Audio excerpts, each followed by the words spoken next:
Listen, I'm from Oregon originally. This is like nothing. But it's the first rain of the season. I do get asked from time to time whether doing Tai Chi in the rain would be good or bad. So if you're curious about whether wet Chi is bad for you, stick around because we'll talk about it in this lesson.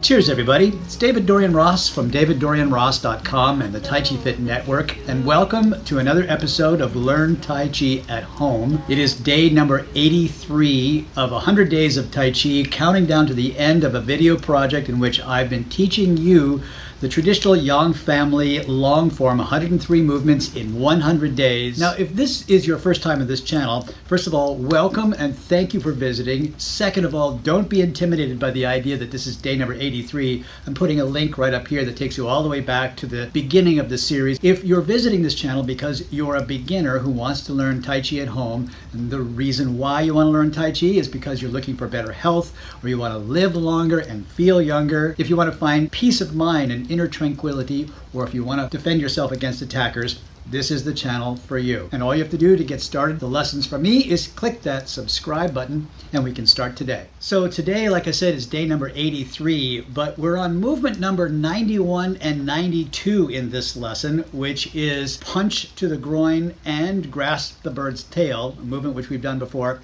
Here's another link to an earlier time when we covered this movement. So in today's lesson, what I want to do is talk to you a little bit about doing Tai Chi in the rain, show you what that's like, and also to talk about what we're going to do with the remaining 17 days. Had to do the math in my head there for a second. So stick around and we'll just jump right into the lesson, and then I'll come back and talk to you about what's in the future.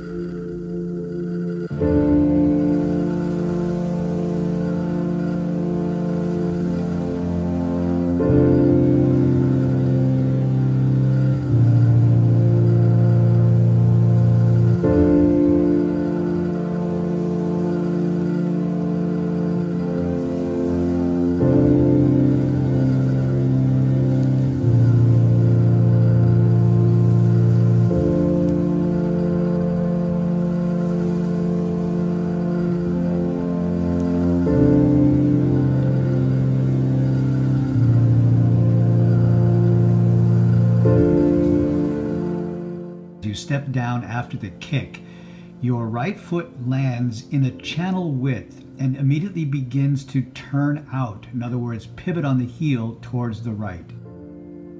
After you shift your weight onto the right foot, then the left foot steps through, creating a new bow step.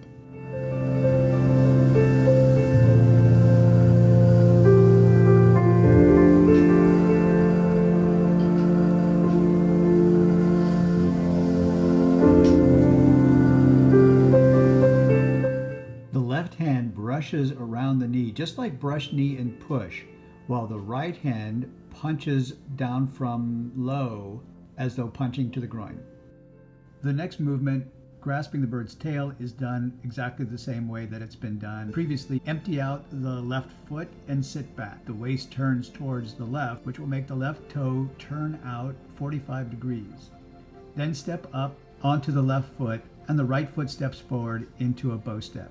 The weight shifts back to the back foot for roll back. Then shifts forward for squeeze. Shifts back and then forward again for the push. The hand motions are matching the footwork.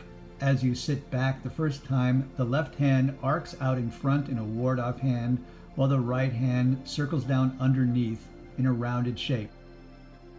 Stepping forward into the bow step, the right hand rises and expands like ward-off, and the left hand moves in so that the fingertips are at the right wrist. Reaching into the corner, roll back, then the hands fishtail out to the side and down slightly. They square up and the left fingertips touch the inside of the right forearm to shift forward for squeeze. And then they slide apart, withdrawing into the chest and then opening up the palms to push forward.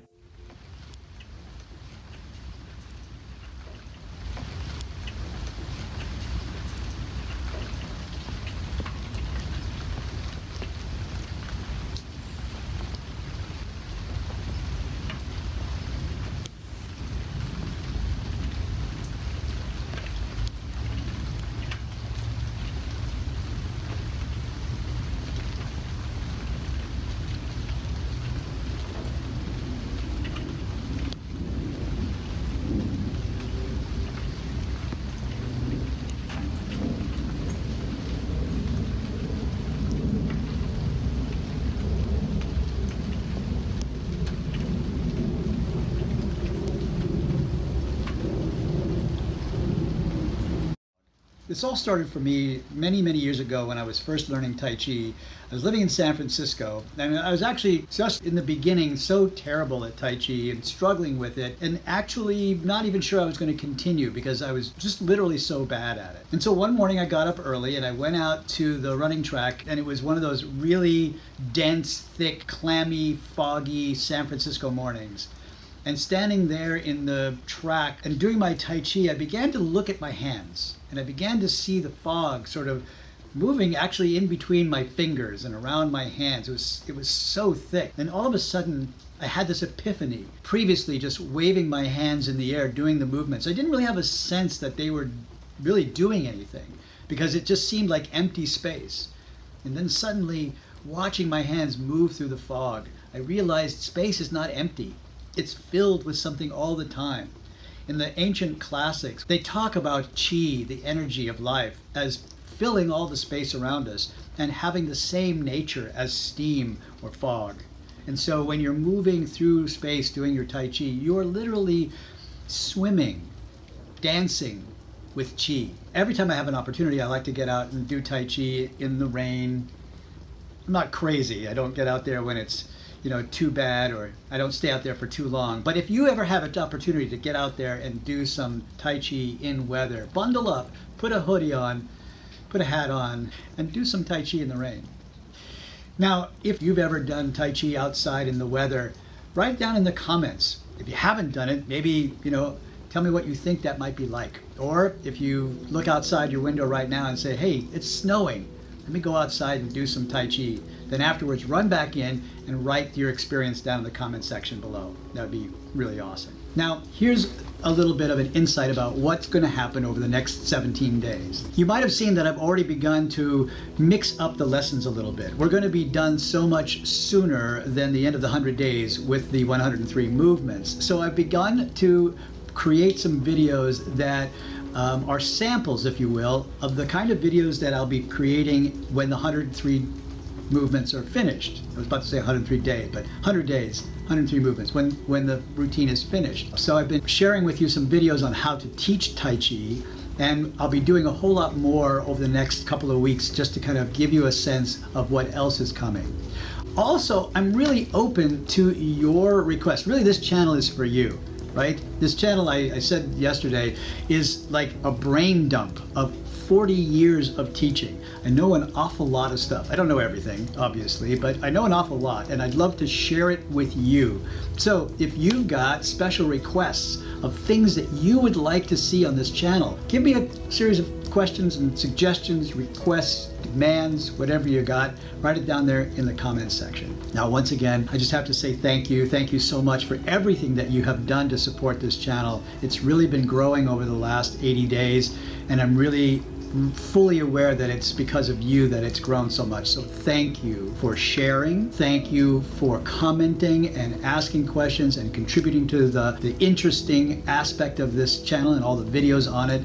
And most of all, thank you for giving me the opportunity to share my Tai Chi with you. I really appreciate that.